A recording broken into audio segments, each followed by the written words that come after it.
All right, I think we're ready to start. Hello, everyone. My name is Donna Fletcher. I'm the counselor for the Manitoba and Nunavut region, as well as the first vice president on Equities Council. Intimacy direction has become such an important element of our industry. And as an actor, director, and teacher myself, I'm very excited to listen to today's discussion. But before we start the session, I'd like to begin with a land acknowledgement as well as Equity's statement of affirmation. So today, I'd like to welcome you from Winnipeg, Nunavut, the home of the Anishinaabe, the Cree, the Oji-Cree, the Dakota, and the Dene peoples, as well as Treaty 1 territory and the heartland of the Métis Nation. We appreciate the land and what it provides for us, and acknowledge that our water is sourced from Shoal Lake 40 First Nation. Our equity statement of affirmation is very important to all of us, and so I'd like to read that for you now. Equity embraces an open and inclusive environment and encourages respectful behavior that affirms the dignity of all individuals. Equity further recognizes our shared responsibility for vigilance in creating and maintaining this environment. Equity recognizes a shared history with Indigenous First Nations, Inuit, and Métis people in Canada. And in honor of those who have gone before us, Equity commits to working towards understanding and actionable practices of reconciliation. So, I'd like to welcome you all to the fourth in a series of workshops and seminars Equity is proud to bring to you on topics that are really of great importance to our members, to council, to our staff, and to our industry at large. Equity gratefully acknowledges the Government of Canada for the funding of these incredible programs through the Department of Canadian Heritage as part of their Canadian Performing Arts Workers Resilience Fund. So huge kudos to them for making this possible for all of us today. After the workshop, we'll also be sending all of you a link to complete a brief survey. It's really important for us to know how you feel about these sessions, what you liked, what you would suggest, and what you'd like us to do in the future. We want your feedback on these workshops, and your guidance will help us as we plan future ones. As usual, if you have a question, I encourage you all to use the raise hand option or put your question in the Q&A section that you find at the bottom of your screen. As questions sometimes in the chat get lost, so use the raise hand or that Q&A button. And now I'd like to introduce our incredible panelists as well as our moderator for today's workshop. So our first panelist is Stephanie Breton. And since 2018, Stephanie has put in over 1,000 hours of training as an intimacy professional. And over the last 2 years, she's intimacy directed or coordinated more than 30 projects in theater, film, and television. She is a performer and director in both English and French, and was also a figure skating coach and choreographer for almost 20 years. For Stephanie, teaching intimacy for the stage and screen is not just a job, but a passion. Siobhan Richardson is a pioneer voice in intimacy for stage and screen across Canada and around the world.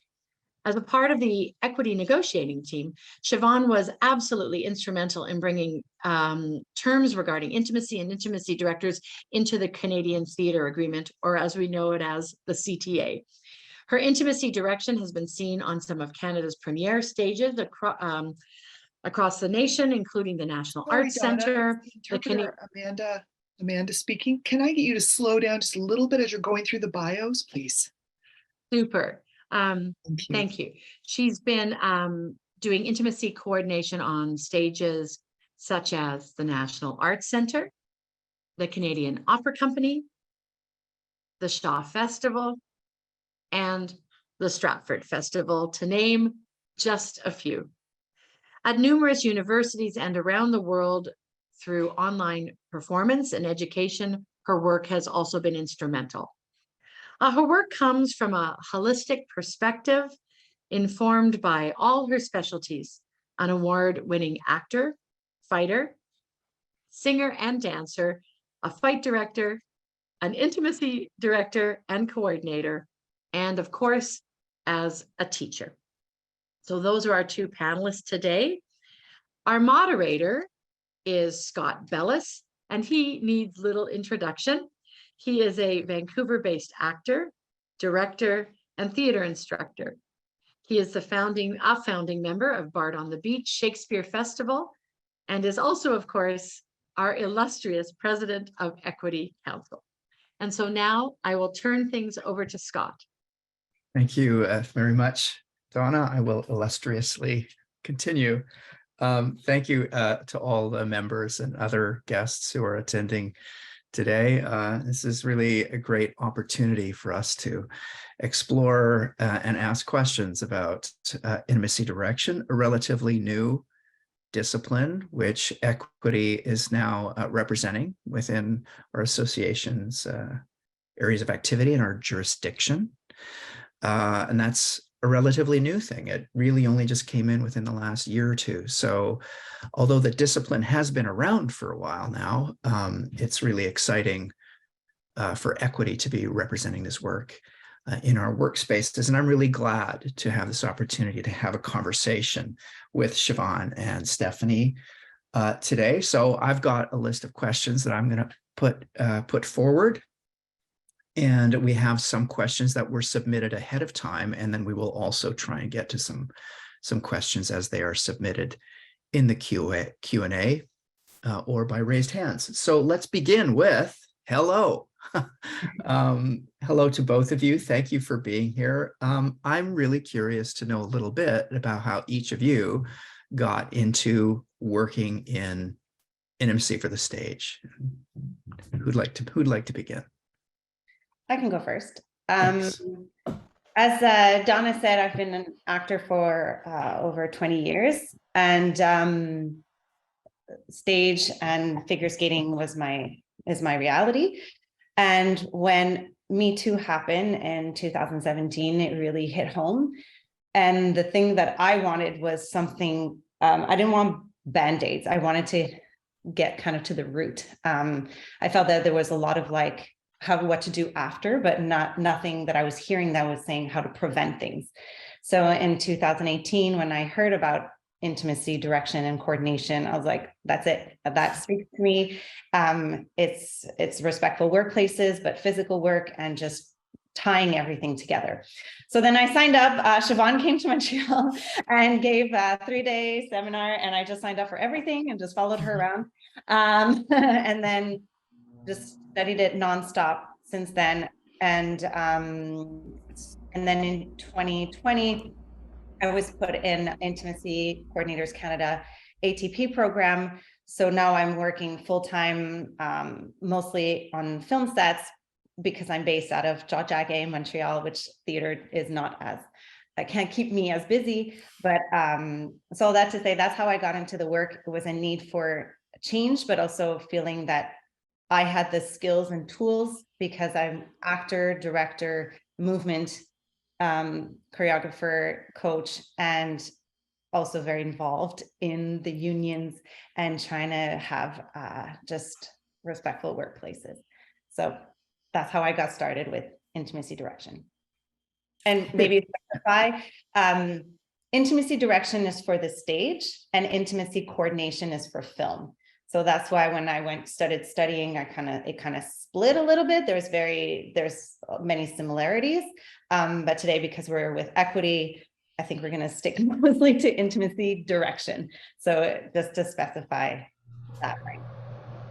Yeah, and like to echo that, like the job descriptions are really quite different. What you do on a day-to-day basis is really different. So yeah, I think that's wise for us to generally focus on our live performance for today.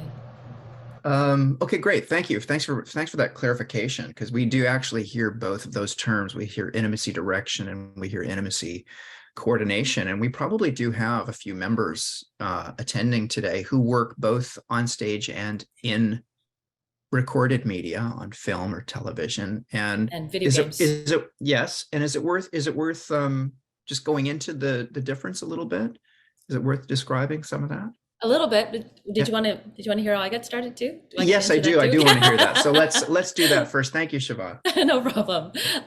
So I was in a show and I hadn't had a stage kiss in like 10 years or something.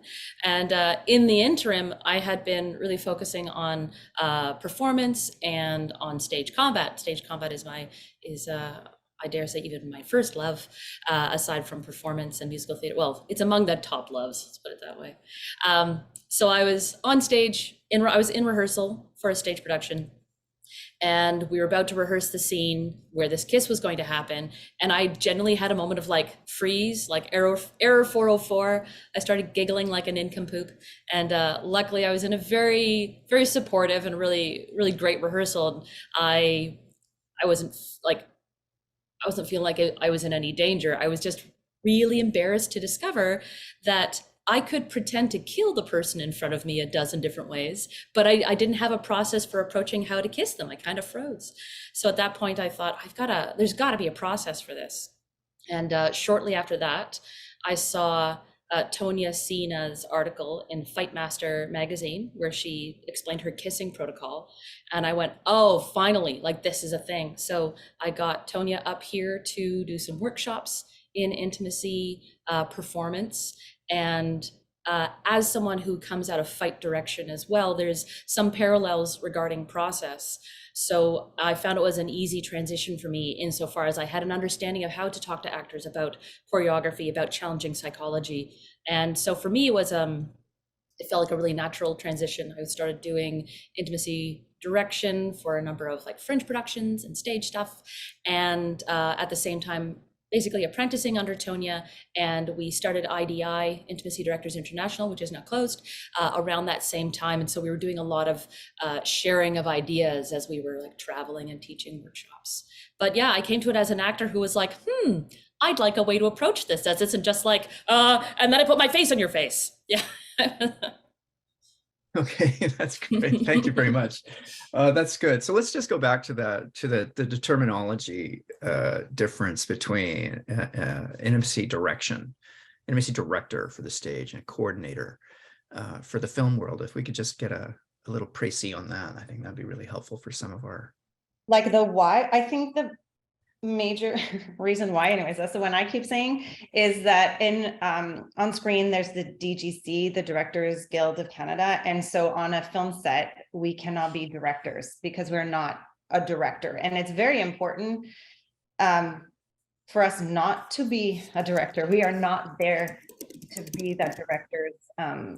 They have the vision. We're just helping to express their vision. So anyways, that's what I keep saying, is that that's the biggest difference, is on a film set you can't be a director. And so that's why we're coordinators. Just like on a film set you have fight coordinators, stunt coordinators, and then in theater you have fight directors, as Siobhan was saying. And so the word director, maybe Siobhan, you can take. That is why we have the two different terms. Is very much for that. We also don't tend to use coach, because intimacy coach tends to refer to like intimacy among couples in a private setting. So I understand why people would use coach, but we tend to stay away from it only because it can get confusing. I have had to field many an email that's like, me and my significant other are having this problem. Like, thank you for reaching out. I am not the person. I would say also that the job descriptions, like what you actually do, is quite different. I tell people, if you're really excited about choreographing scenes of intimacy, you're going to get to do a lot more of that on stage, whereas anything that's in recorded media, in my limited recorded media experience, you don't tend to do quite the detail work with actors in arranging choreography and movement. Although Stephanie, you may have a very different experience than mine, but I would say that I do much more in the way of detailed work with actors on stage. As well as like on stage, we have so much more time in rehearsal to sort of craft that movement, to do what I call basically movement dramaturgy, where we start with a framework and we bring it down together and specify and craft the story in a different way than we have the that we tend to have the structure and time for when it comes to recorded media. Okay, good. Thank you very much for those clarifications. Well, this sort of leads right into my next question, which we've kind of already touched on a little bit, but let's really dig into it now, is what is an intimacy director for the stage?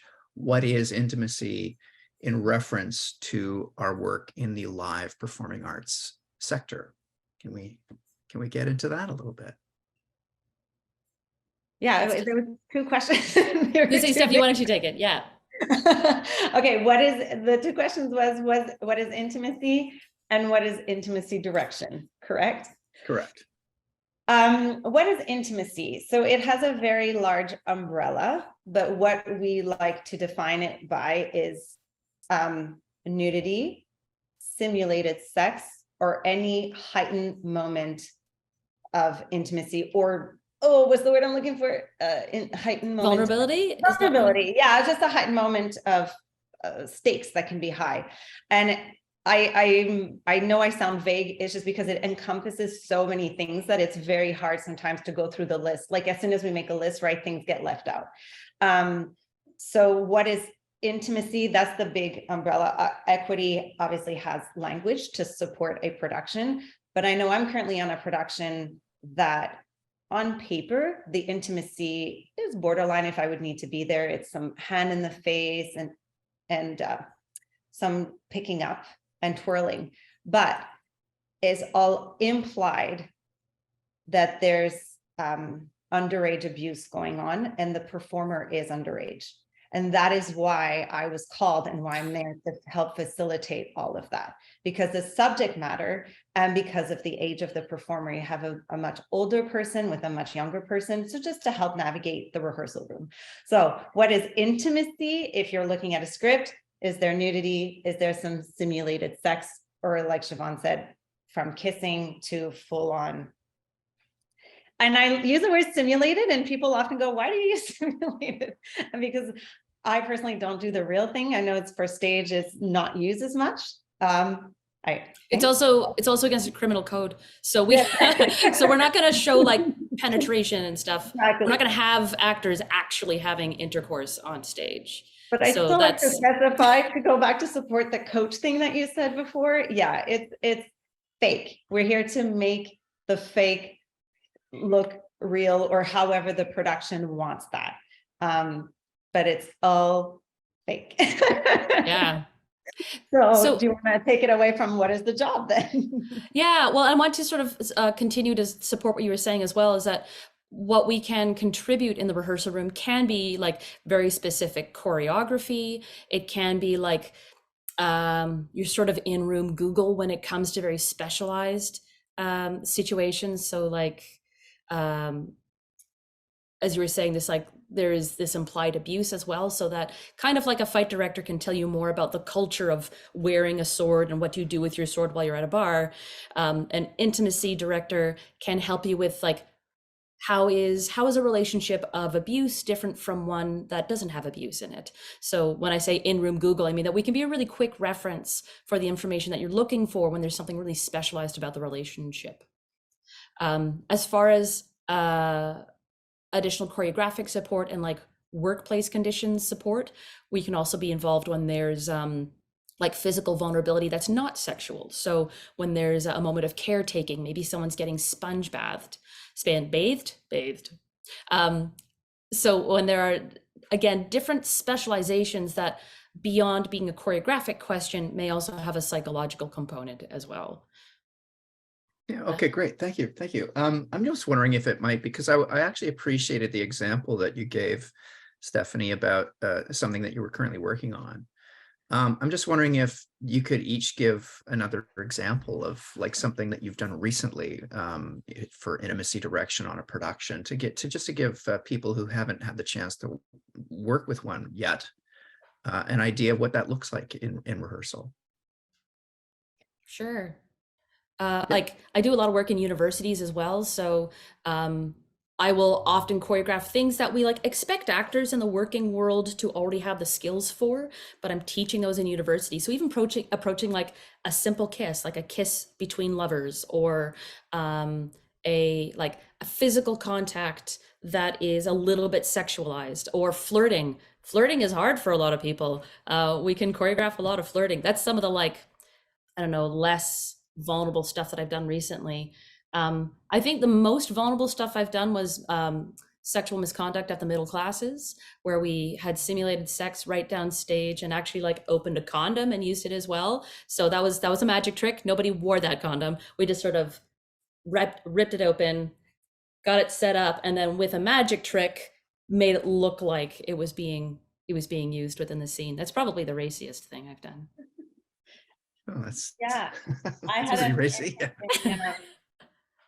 just because you asked for recent, and I had a recent one where COVID was involved, and then for kissing and proximity was no longer, there was no longer confident consent. So we just reviewed a lot of the blocking.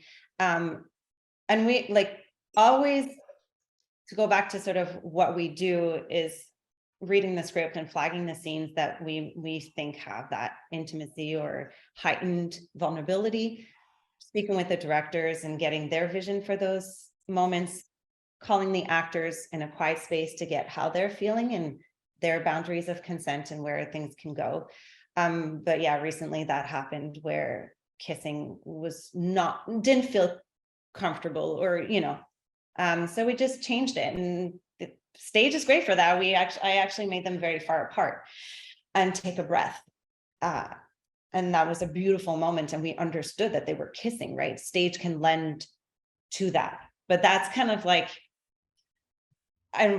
love in a way that when there's sandboxed boundaries that we get to play with, and when it's very oh, do whatever you want, I get a little I don't know I'm not here to do what I want. I'm a director. What are you looking for? Actors, where do you feel at your best? And I know Siobhan mentioned earlier kind of the differences between set and theater. And theater, what I like anyways, that you can watch actors move for a little bit before diving into the choreography, because they need to repeat their movement nightly, daily, twice a day for performances.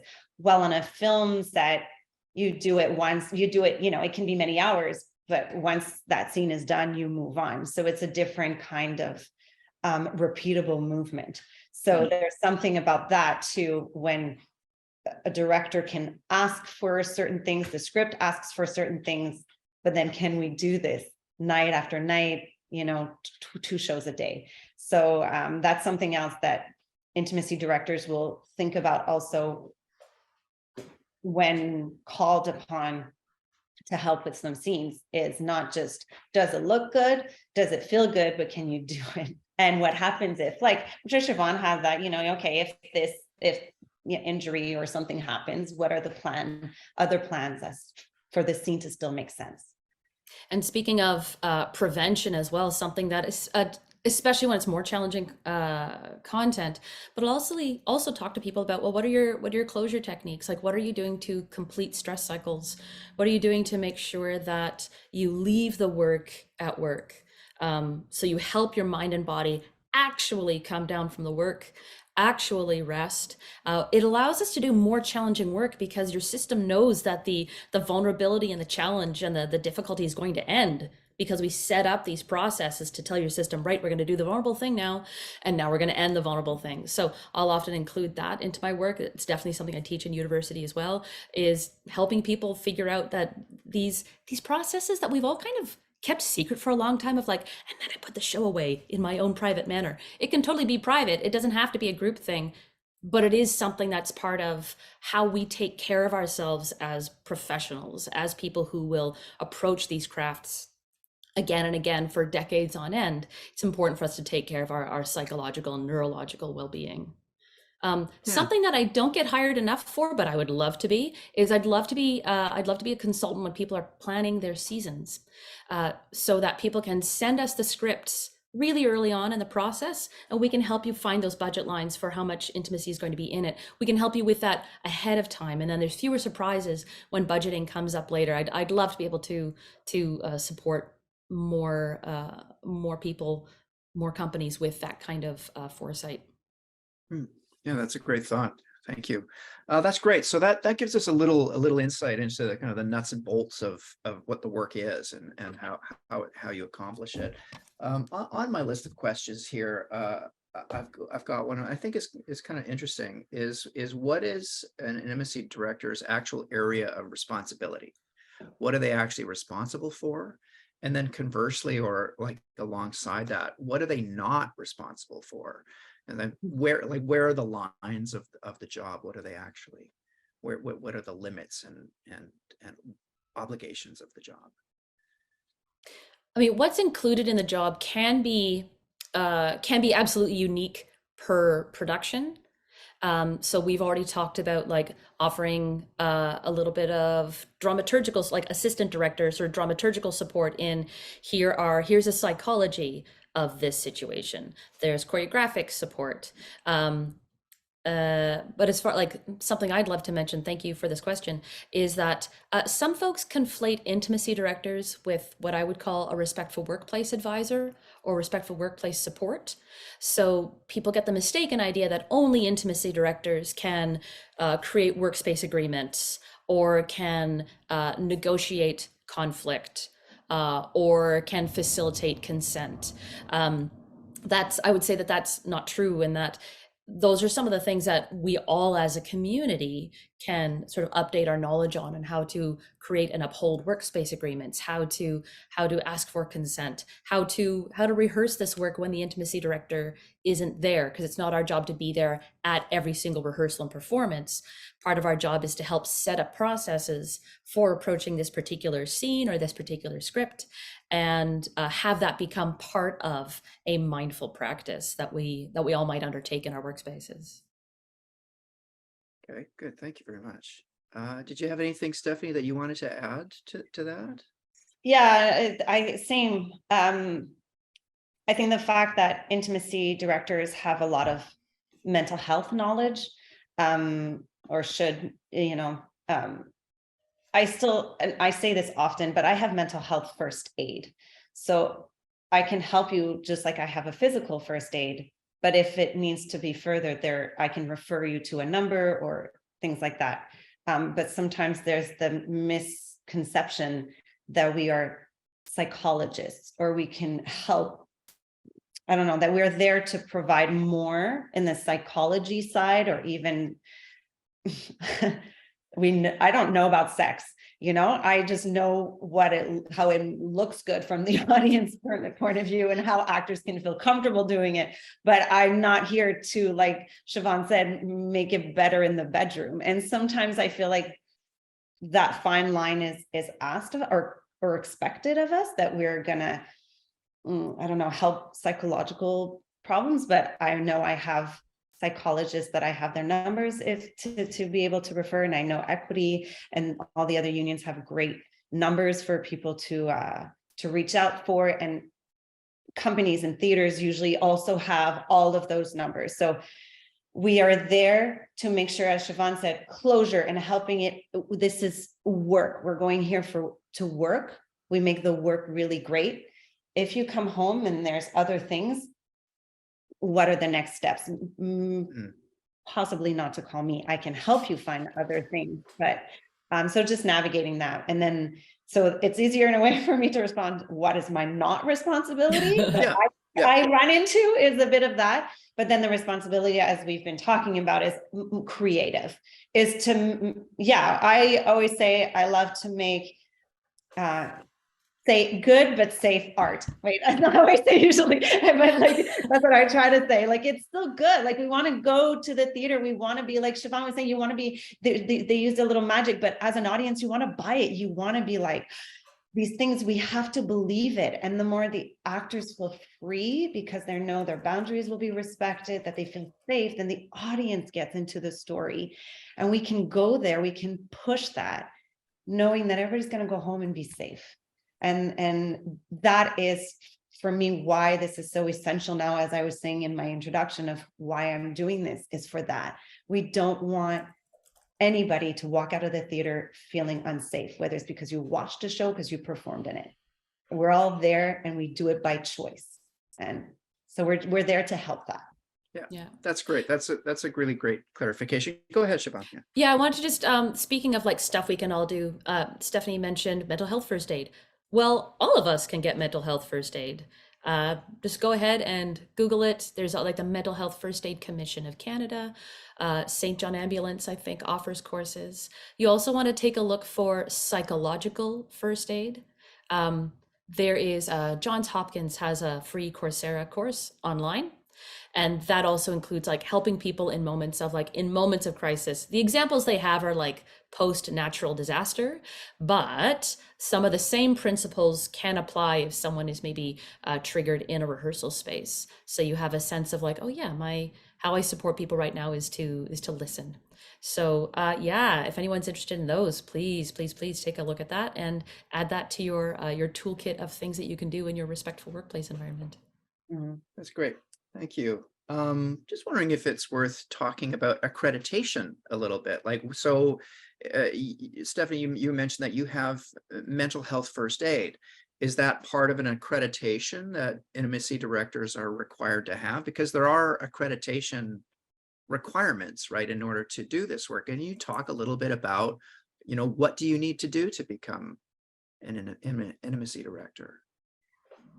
Yeah, we've touched a lot on this stuff. Like we keep saying we can help with choreography and things like that. So the more you have knowledge in that, and some you can get specifically with other intimacy directors, and there's definitely various groups and organizations that you can get specific training for this on top of everything else. So bystander intervention kind of things and conflict resolution. I know that was a huge one for me. Conflict resolution was a great learning tool as of knowing what my instincts are. And then in this position of someone who's a bit more neutral, what are my other options, So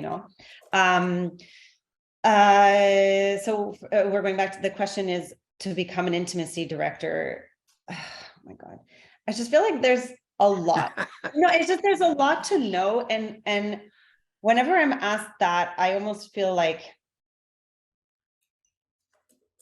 people think that they can do this because maybe, I know I have to watch how I say this, because they've lived something and they work through it. But it's actually a job that it takes a long time to learn.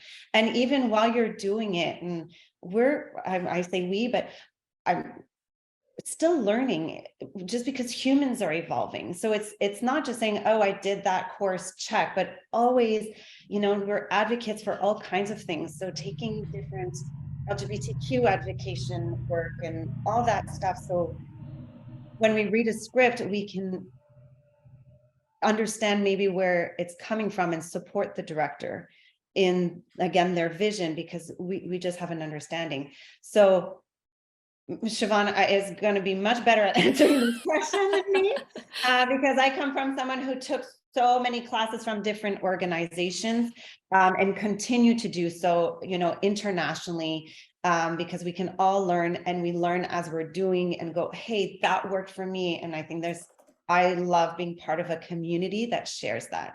So I guess before I pass it on to Siobhan, I just want to say, if you're hiring someone as an intimacy director, look up, I know Equity has a list of what they should have, but really take a moment to look at that, like a CV of really where they've trained, how long. I think I was introduced with 1,000 hours. I went, 1,000 hours, I'm pretty sure I didn't write that. And then I went, well, probably close to that, because it's nonstop and everything. And the last thing I want to say is, if you're hiring someone to be an intimacy director, they shouldn't hold a position of power within the theater or within that group that is doing that. Because unfortunately, I see this happen. It's either, oh, we'll just ask so-and-so.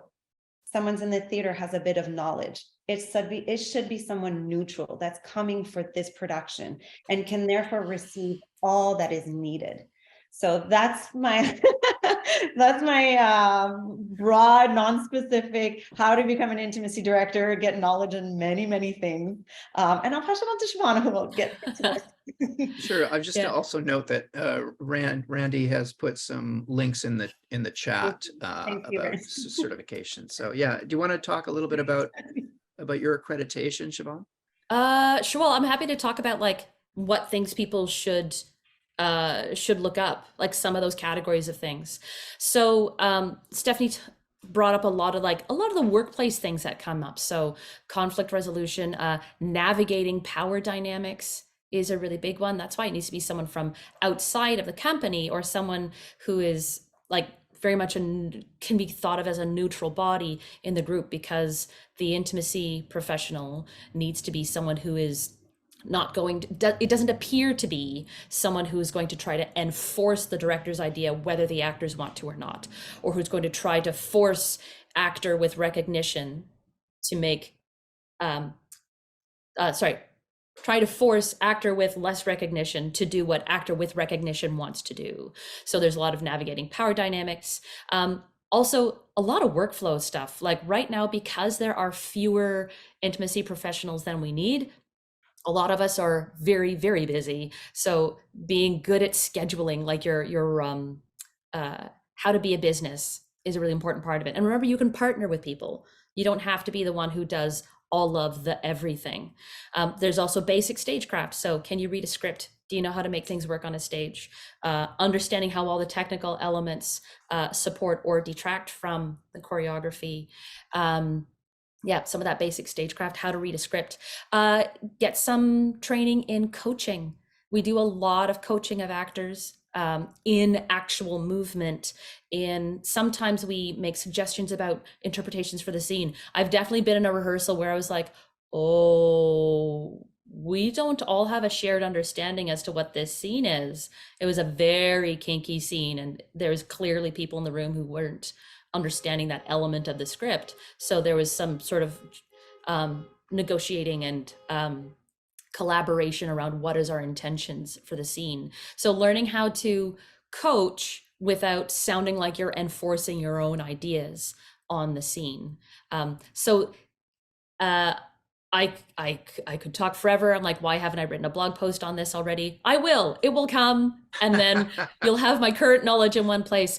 But all this to say, remember that it's not just about, I am very comfortable with sex and sexuality, so I can choreograph. It's so much about people in a rehearsal space, people in a business space, people in an administrative space. It's also about interpreting and making art, and also holding space and being part of a collaborative structure, so that everyone feels that this is, Stephanie, I love how you put it. How it's like, is this a place where people are like excited to be? Is it a joyful place? Is it something that everybody wants to contribute to? So it's a little bit more complicated than learn the correct terminology. Right. Gotcha. I think that's why when you said the word coach earlier, I think that's why that, I don't know, this is very personal, maybe because I was a skating coach for so long, but like that term almost makes me, because I imagine a coach on the sideline. It's obviously more than that. I was a coach, but on the sideline, like, you can do it. And like, you understand what I'm trying to say, right? Siobhan? Totally. Yeah. You got this. Yeah. We don't do that. Like we usually are positive, but like there's so much more to kind of fine line, and like what is the movement that we're trying to get? What is the story telling us? Director, is this what you want? Actors, we feel good. Feels good. The show feels good. Stage managers, support stage management so much. We didn't talk about stage management, but they are our allies, because we need them to schedule those rehearsals in a way that is going to get the best out of the performance for the actors, and keep track of the blocking that is established in those rehearsals. Make sure that they are consistent. As Siobhan said earlier, we're not always there. We don't want to always be there. But as stage manager, we'll make sure that the choreography or the set blocking remains the same. And if it changes, why? You know, was it a mutual reason why it changed, or was it something that we should flag and go back and rehearse? Just again, like fight. again, when Siobhan was saying, it comes from fight direction. You would do the same thing with a fight. You wouldn't just be like, all right, go take a knife and attack. You'd be like, where, how do I do that? And every night, Though you'd be surprised how many people do that. and every night should be the same. So stage manager, we didn't talk about them, but we are there very much to work. The stage managers, you know, it's a very back and forth, like, how's it going? This happened today. Is it something we should look at, etc. Costuming, fitting, we need to all work together. Again, is the scene, someone's taking off a garment in the scene. How does that happen? How do they put it back on? All those questions we're there to ask. And the other thing is, in theater, I find that a lot of the times the intimacy is not necessarily written, in the sense that that's why I like to go to the director and clarify that while the scene is going on in the background, are we seeing, you know, if it starts with them already in bed, are we seeing them get into the bed and start before the lights are on? Do the actors stay on stage the whole time? So that's a question that we as intimacy directors ask, hopefully early on in the process. So it's not a surprise to actors, to stage management, to et cetera, that this is happening.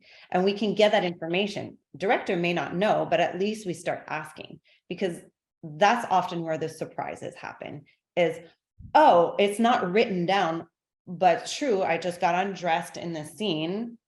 And then how do I get off stage? Where do I go? Do I get changed again? Who's going to help me in my costume? All of those things we start to think about. So we're there to things used to happen, but there was gaps. We're filling in all those gaps and making sure everybody's talking and everybody feels that they're heard from, again, a neutral party. I don't have any power over hiring you or firing you. I'm making sure everybody's communicating. So. Okay, that's great. Thank you very much. Okay, so we basically worked through all the questions that I brought to the panel, and we've had some that are submitted. And just for the people, all people watching, there's a few Q&A questions that are listed, and I see one hand raised. We will get to those. But I'm just going to turn to a couple of questions. Oh, sure. Go ahead, Siobhan. I thought like maybe we could segue into like some of the intersections, because we were just talking about stage management. Yeah. And sort of answering some of that questions of like how to work with an intimacy director. Sure. Yeah.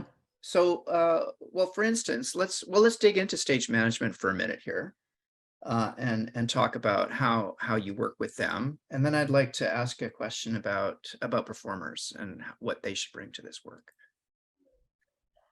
Yeah, I mean, some of the things are like sort of foundational level skills where some stage management might not be sure how to even transcribe the choreography that they're seeing. So we can help with even on that level of like, here's some terminology that will be supportive, so we can have some sort of support, offer some support that way. But also it's what I often offer as a guide is a little bit like working with fight directors or sometimes movement coaches, anyone who visits the workspace. That's a good way to think of us, in part because we are those occasional visitors. Following up to see if certain meetings have happened. Do we need a little bit of time before we arrive? But another scheduling thing is making sure there's enough time in the rehearsal to review choreographies, or if performers would like a check-in at the beginning of the day and a check-out at the end of the day, just as part of their bracketing practices of like supporting mental health. Also, if there's going to be nudity in the piece, and people want to sort of transition to full costume, meaning that your character's costume is one that happens to be devoid of clothes, but it's still a costume. So how would they want to work towards that? So in some of those ways, stage management can flag some of that info ahead of time. If the piece is, let's say it's violent intimacy, non-consensual violent intimacy in particular, is there time that we can schedule during the first day on tech to make sure that everyone in the room gets a look at the scene before we're performing it, so that folks can get a sense of what's coming up? We never know who's going to be triggered and by what. So it's one way that we can support each other to make sure that everyone has an idea of what's happening with the content. And along with that, arranging who needs to be in the space and when. That's great. Thank you. A smattering. Yeah. Thanks. What about performers? What should performers what can they bring to the process? What should they know when they're going to collaborate with an intimacy director? What can they carry into this process? I'm happy to dive in again. Yeah, Is it okay? sure, go Okay. ahead.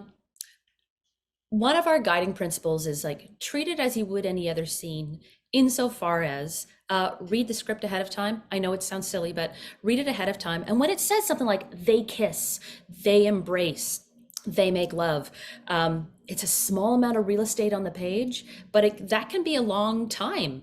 They kiss might be like, see you, babe, see ya. It might be like a whole like dance number into like a like yeah, like those might both be written as they kiss, Yeah. but you can see there's quite a complexity about them. So make some choices about what do you think this looks like. Now you don't want to like make absolute choices because it isn't about any one person's interpretation. It's about how we all collaborate to create this piece. But some thoughts about like basically do your Stanislavski work on the scene. What does your character want? What's in their way? How are they getting it? And it's more than just they want to make out. Maybe they want affirmation of how they feel.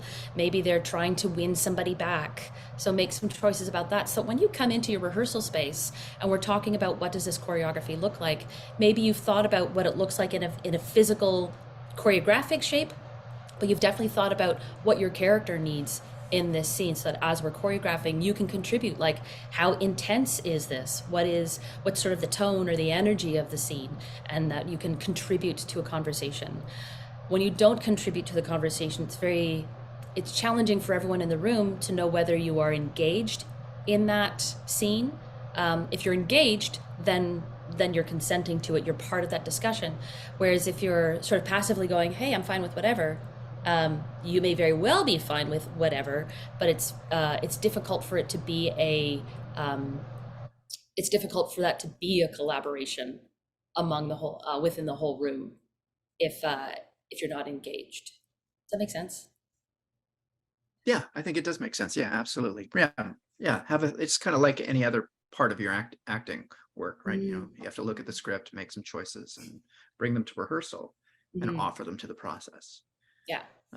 And I like the word that you use to ask the question, which is collaborate. How do actors collaborate with intimacy directors? And that's exactly it. It's a collaboration.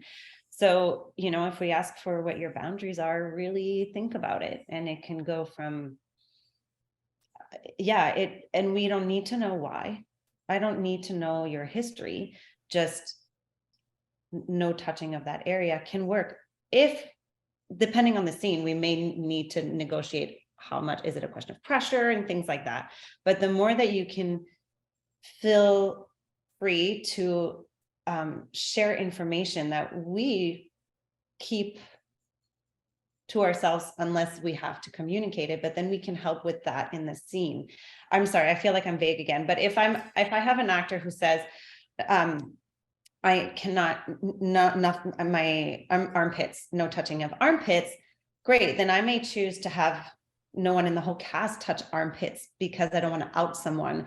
Again, I'm trying to give examples without, but if you collaborate with us, then you hopefully will feel safe in your workspace. And then everybody feels that it is a collaboration, that the whole show is about that. And it's not like, was it you who didn't?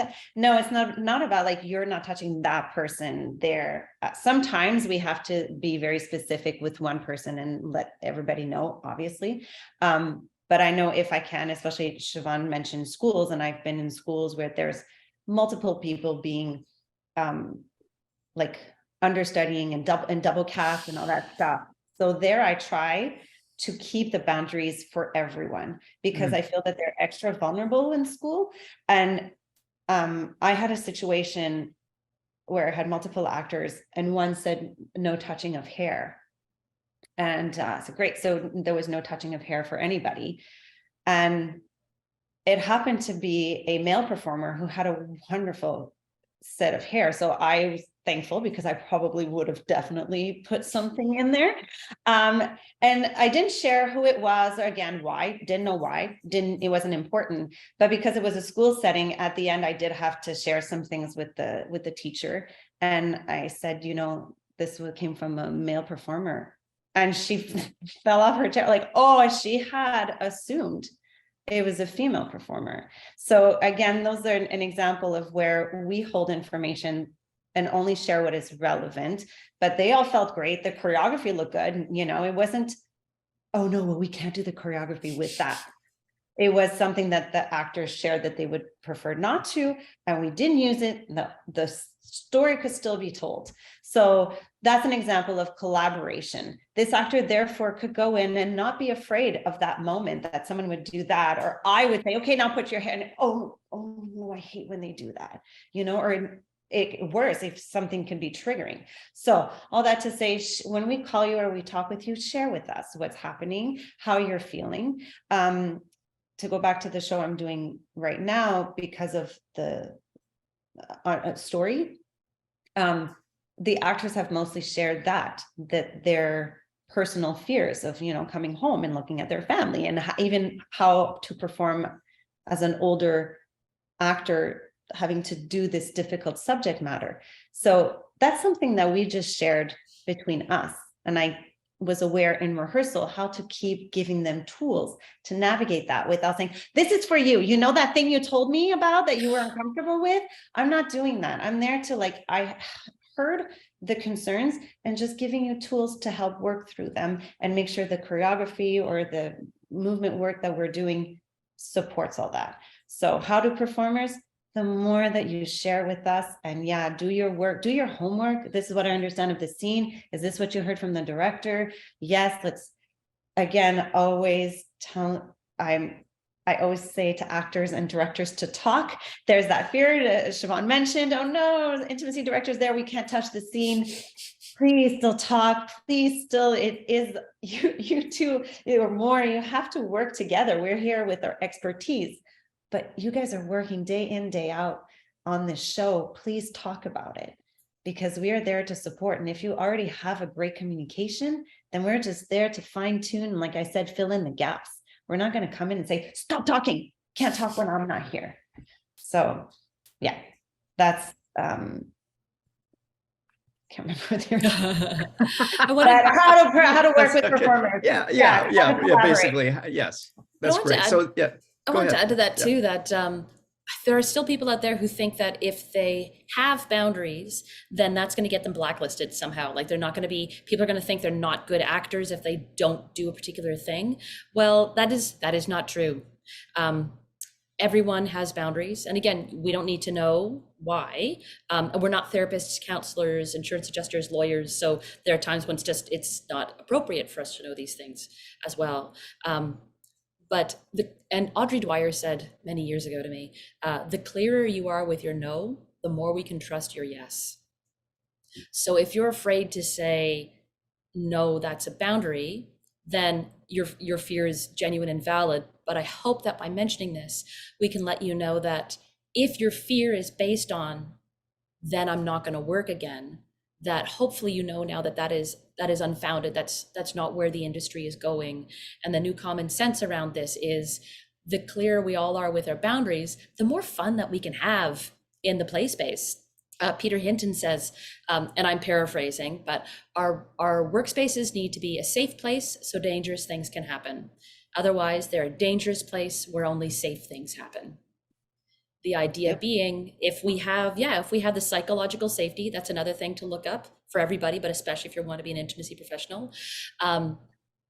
If everyone has a psychological safety to speak with clarity where their yeses are and where their nos are, then we find that magical shape in the middle of the Venn diagram, where we're all approaching the joy with work, all approaching the work with joy.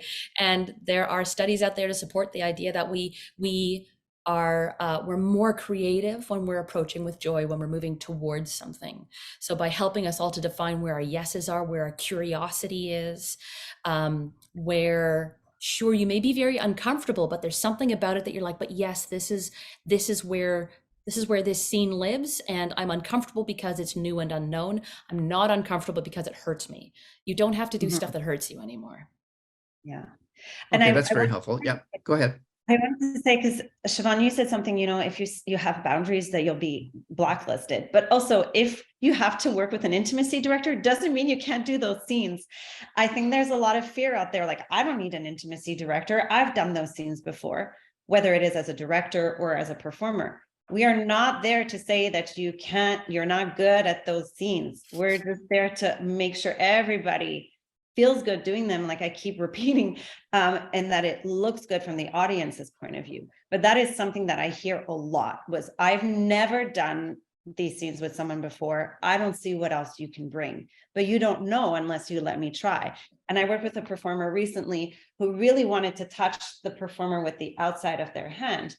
But then when we did it with the inside, it got them to, play, and all of us who were watching went, like, it just, a simple thing like that told the story. The director was like, that's what I want.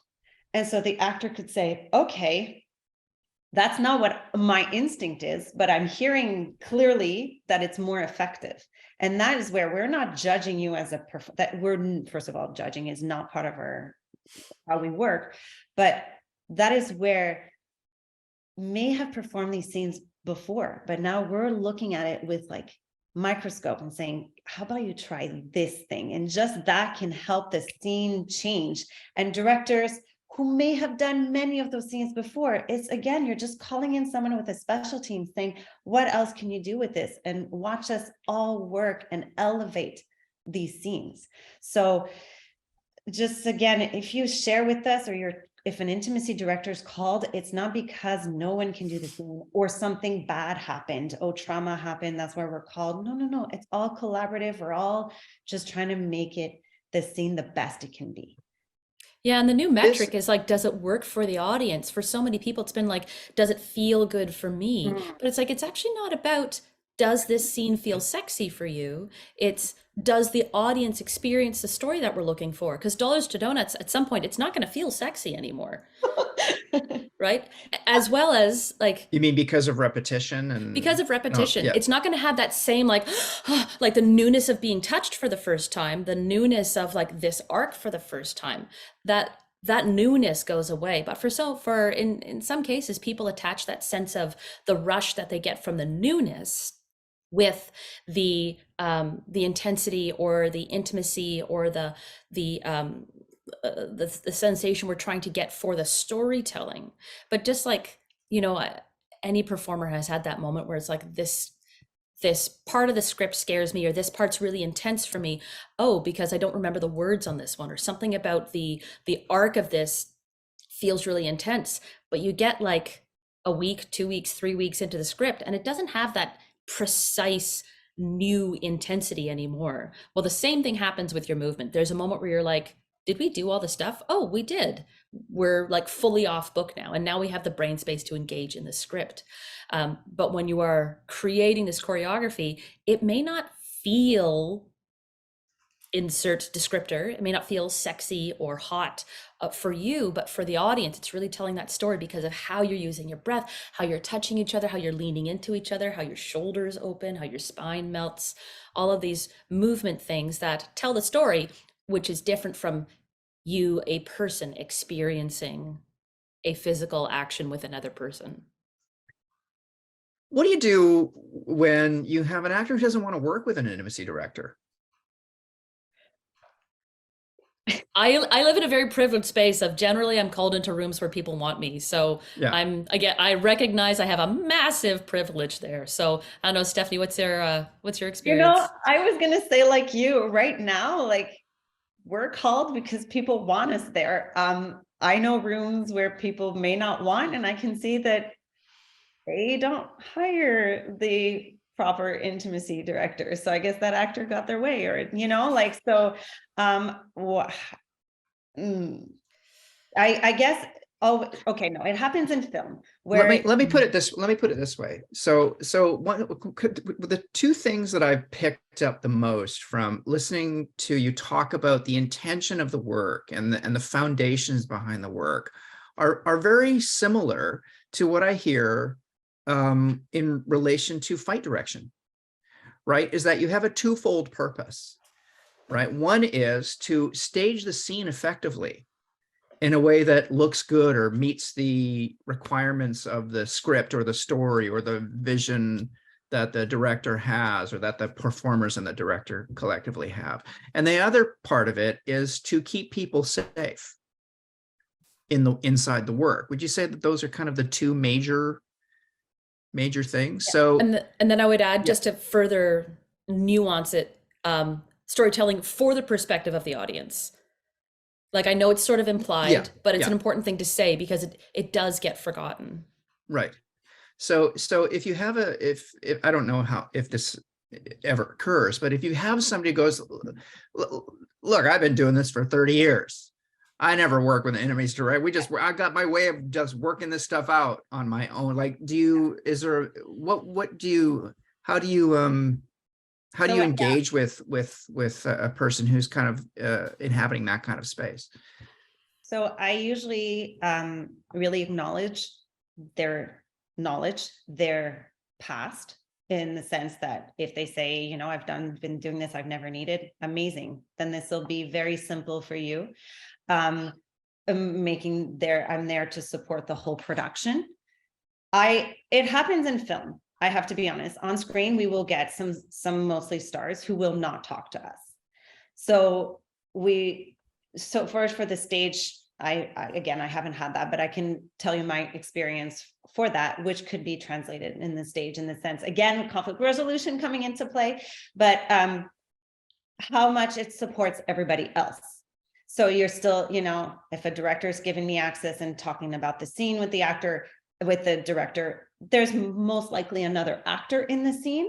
So there to support the other actor. So sometimes without saying like the other actor called me because they have to work with you, because that would be inappropriate. But just saying, I understand that you feel comfortable, but I'm here to support also the other person, the director, the crew, even everybody else who's working on this project. I'm there for everybody. So let's just try to work the best, you and I. So if it's, for example, I couldn't call an actor before I show up on set, while I'm on set, I'm going to check in with them only if needed. Then usually they start understanding the value of our work. And then it starts to change, where it becomes a dialogue and a collaboration. And usually in my experience, I walk away with that actor saying, I didn't understand everything that you could bring. Thank you. So for stage, anyways, it's not been said to my face, I don't want to work with you. Maybe by the time I did contact them, you know, someone else spoke with them, kind of saying, well, you have to talk to them. But I would go about the same way. So if an actor really doesn't want to work with me, I would still do my work for everybody else and include them. This is, again, I'm not here to say it's this way or no way. How do you feel about doing this scene? And checking in maybe a little bit more with the other actor, and always with the overall vision. That looks really good. Does it feel good? It looks great. We're storytelling, always going back to what you described our work was.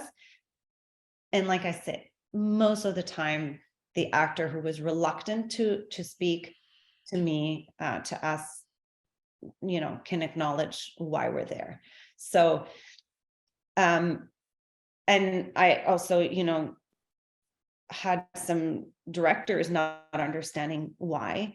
And same thing, if you just kind of stay a bit more away and try to focus on the performers who have asked for you to be there, and just keep supporting the performers. And then the directors start going, oh, okay, I see how you can add, because a lot of them are scared that we're going to take over.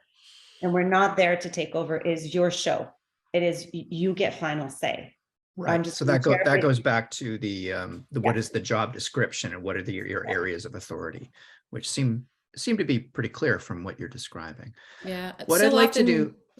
Sorry, go ahead, Siobhan. Sorry, I was gonna say, so often comments like that come from a vulnerability of some kind, fear that we're going to take over the show, fear that we're the consent police, fear that we're going to simplify the choreography and like make it less sexy. Whereas I've gotten so many comments that directors and actors are like, I feel like we can do more because we're communicating about it. And I've had so many audience members, I've had it come back to me where people are like, I enjoyed that so much more, knowing that there was an intimacy director, knowing that specifically, knowing that it was choreographed, that those actors were happy to be there, that were happy to do that.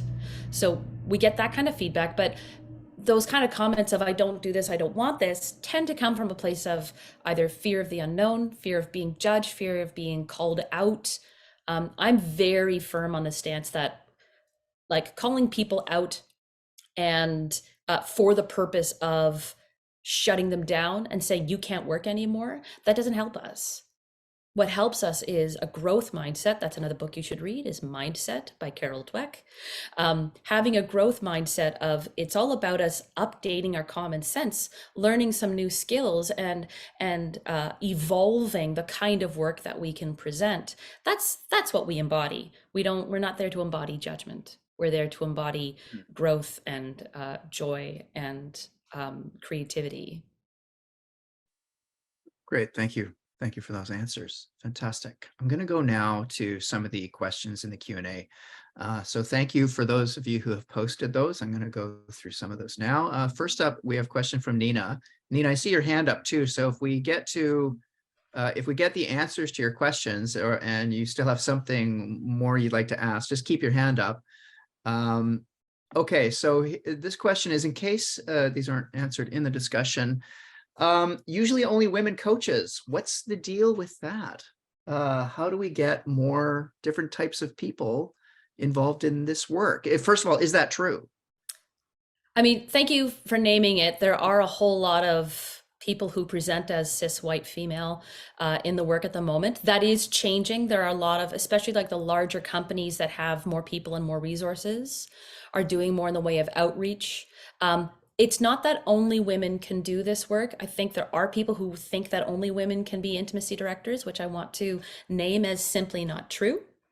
Just like people used to think that only men could be fight directors. That's just not true.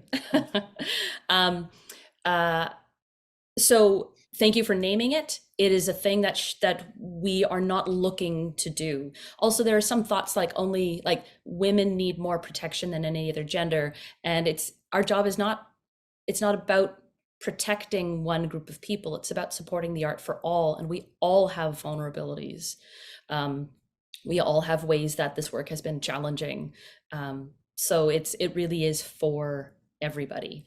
How do we fix that we only we're overrepresented in one identity?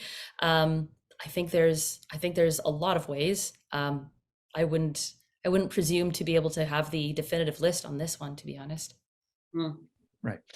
Yeah, just before answering that question, Siobhan, you just said something that I was thinking about before that we talked about. And now I think a great way to mention this.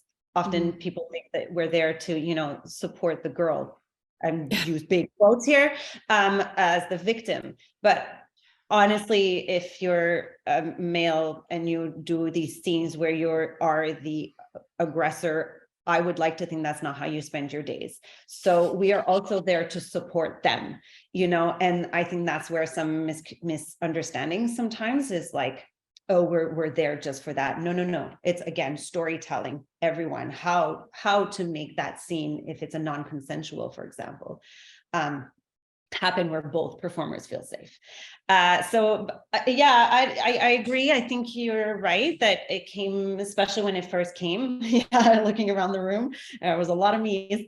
But like my closest colleague here in Montreal is trans non-binary, and I absolutely love working with them. And I think it's great to have them on sets, and they don't do theater, but someone who comes and teaches with me in theater schools, and it's just wonderful. And I think that's how things are going to change, is that more people doing the work in general. So yeah, I'm not going to pretend I have solutions, but I do have, people who are learning and up and coming, who are, I don't know, in the pipelines, who are nothing like me in all kinds of ways. And that's what we need and want. We are definitely, there's nothing that says in this job that you have to be someone. And the more we are, the more then your stories are going to be even richer, because I can learn about something. I mean, again, we're talking about just the reason why we have inclusivity and diversity and how all of that, just the more who you are can bring. I would prefer if a certain subject is happening that someone has more knowledge because of the culture that is explained, for that person to be on that project. So please, everyone who wants to do this, we're trying to break down the I'm gonna watch my language, but colonial way of doing a lot of things, in the sense that, you know, how you have to get up to the structures. I know here we're very aware of this, and we're trying to make it as accessible. For these courses to be as accessible as possible will also change the landscape of who's doing it. And that's a big part of it, is that the certification versus qualification question is a big part of it, because there's so much to know just as an artist when it comes to this. There's also, like, you have to know the rule books in and out. And that's not something that you have to learn from somebody, but there are best practices that are evolving that are easier to learn from another person. So all of these create accessibility issues. One of the biggest issues is, I would say, is accessibility to the knowledge and the learning, which is why I'm very openly sharing, like, these are things that you can learn and know. Oh, there's another big one. Oh, also the assumptions that only certain people can do the job. And I think it's partly in finding people with the knowledge, and people who are in hiring positions, looking up, having options, but also looking for different options. At this point, I would say anyone who is producing, hiring, inviting, because anyone can call in an intimacy director. It doesn't only have to be the producer or the director, but if anyone is suggesting intimacy directors, as we mentioned at the beginning of the call, take a look at their qualifications, ask them in for a mock rehearsal, ask how have people worked with them, ask for a reel. Do they have a reel of some kind? But do a little bit of investigation to make sure that you are getting someone who fits your project, because we all have different specialties. Like someone I've worked with has like a massive natural birth resume, basically. And I'm like, I have no business doing a birthing scene. I'm going to send it to Mattia. So each of us have different specialties, so we can support people with different specialties as well. But accessibility really is a big issue. Here's another question from the chat, is from the Q&A, is how do you deal with aggressive directors who perhaps want the actors to do more than perhaps they're willing to perform? You get the gist of the question, I think. How do you deal with aggressive directors who demand more graphic scenes is the question, which to me infers that more than the actors are currently doing. Is there an approach for that, or how do you handle that kind of situation? I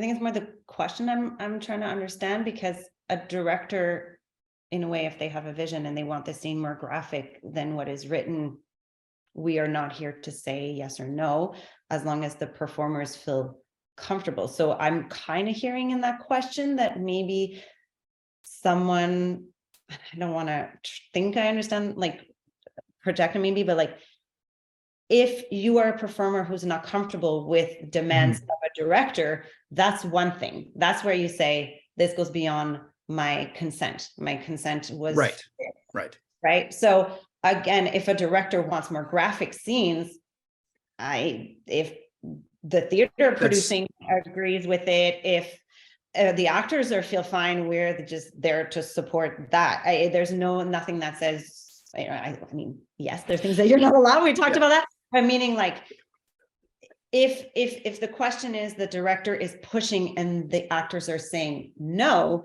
well, then we're into the category of their consent is not being respected.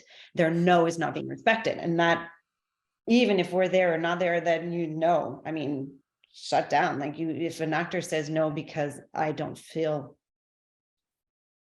I don't give consent for this, then that's a whole other discussion that we can facilitate. But that, then does director change their vision? does the actor walk away from the project? You have to find a middle ground somewhere. We can help with that conversation.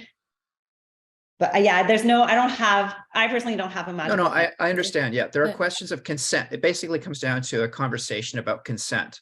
Yeah, Right? and Because vision, if this- like, is if it this- a vision thing or yeah. is it like a consent thing? Yeah. It's also, Right. and it's also a question of like, in what way is the scene, like as part of how we would facilitate that conversation would be, well, like, what are you trying to achieve with this scene? Can we get the experience for the audience that you're looking for, but can we, is the nudity that you're looking for, like, what if that is really part of the beating heart of that scene? Or is there something we can do with lighting or blankets to obscure certain things so that the or do we make sure that there is modesty where available so that the performer feels more supported in their costuming and may then therefore feel more supported in the choreography they're being asked to perform?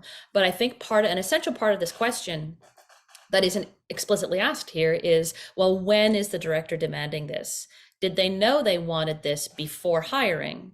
In which case, that should be in the breakdown so that the performers can self-select for, oh, I'm really excited to explore something that is full nudity and the illusion of full penetration. Like, that blows my mind. I think that's amazing. I want to be part of that. Then that should be what they're hiring for. If, however, they've had this in mind, but weren't sure how to ask and are now expecting it of the actors they have hired, we're no longer in a culture where you can just tell an actor, do these things. And the actor is like, well, of course I will, because I'm an actor and my job is to be a tool for your usage. Like, but then people can consent to that. You can totally consent to be like, I'm like, yes, I'm fine with everything. I consent to whatever you're going to come up with. Woo. For others, like, great, I appreciate this clear boundary as to what we're approaching with this scene, because they make love is a very unclear stage direction and doesn't address like what kind of love, where, how, wearing what, with we whom. love those. Like, so I think that's something that for the directors and producers listening, these are some of the points of clarity that will really help save time later on, that will help the project to be more joyful and more creative, because we're clear about what's actually being demanded in the rehearsal space and of the art that we're going to make. And you're more likely to get the performers who are really excited to explore that if you can be clear about the beating heart of that scene well in advance of hiring. Yeah. Well in advance of Great auditioning, answers, yeah. to be honest. Thank you. And if it's like, and it's finding that, yeah, like Siobhan mentioned, like I would go and ask, like, okay, let's say, for example, like I said before, the performer has to end nude in the scene. And then the director says, and then you're going to run through the audience and leave out the door and walk through the lobby to get backstage. If an actor's like, that's a little much for me, but the director's like, that's the vision I had. That's a discussion. Could be like, is it necessary for the storytelling? This actor saying no, or the actor says, I don't mind going through the audience, but then can I have someone, then we can help that conversation sometimes, because an actor won't think of solutions because they're just hearing, oh my God, so much more than what I thought. So we can help. Right. Can someone wait with a robe? Can we make sure that there's an area cordoned off for that person to run up? Things like, can we make sure that whatever to help the actor maybe go, oh, yeah, maybe now I can entertain it. Or is it just a no? Once I'm nude, I want to get off stage and stay off stage. Great. Then go back to director and say, director, that's the limit. There will be nude on stage, but they don't want to go into the audience. What do we do now? So it's just finding solutions. So to go back to that question of they want more graphic, I would just ask more questions, because that's what I find my job is a lot of times, is just asking questions, because either no one thought of them or no one took the time to ask them. And directors have ideas in their head, or they don't even know that it's the ideas in their head. They think they're communicating them. And then we're just kind of dozing. Okay, what is it exactly that you're looking for? What do you want? Is this, oh, because you wanted to go much longer, right? Before I said in theater, sometimes things go on in the background that is not written. So that might be an example of like, oh, I thought we were going to start to get undressed and then go in the wings. And the director now wants us to fully get undressed on the stage, get into the covers and simulate sex under the covers. That's a little bit more than what I thought. Okay, can we do this in a safe way? basically. You understand what I'm trying to say, but Yeah, it's about a negotiation. And yeah, yes, and ask and questions. So yes, if you're an and actor and you don't have access to an intimacy director and you feel like you're being, put on this, the director is asking more, ask more questions. Before I right. can say yes, I just need more clarity. And stage management can really help by advocating for a little bit of time. Like Yeah. it won't really wreck your process to delay something until after lunch or until someone has a chance to sleep on it. If you leave it to the end, then it will mess with your process. But if you ask these questions early on, then you can give people a little bit of time to mindfully consider it. And yet stage management, you can help sometimes if you see these conversations going on, you can ask to sort of take a step back. Let's resolve this before we move on. Or do we need to table this for now and move on to other aspects of the scene?